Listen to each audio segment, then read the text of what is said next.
Hello mga charats! Good morning, good morning, good morning. So ngayon guys ay magluluto tayo ng pansit. So una, gisa lang muna natin yung bawang, sibuyas. Next is yung marinated na chicken. Next is yung aking chicken balls. And next is yung aking atay.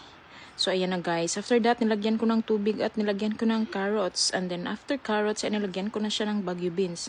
And then, guys, dahil luto na sila, kinuha ko siya sa kawali at nilagay ko ang pansit doon sa kawali na wala na ang mga laman at veggies. So, ayan guys. Niluto ko yung pansit at nilagay ko ulit yung aking sahog. At ngayon, nilagay ko na yung aking cabbage. At ayan guys, ready to serve na. Halina kayo, kain na tayo. Kain-kain sa masarap na pansit canton na maraming sahog.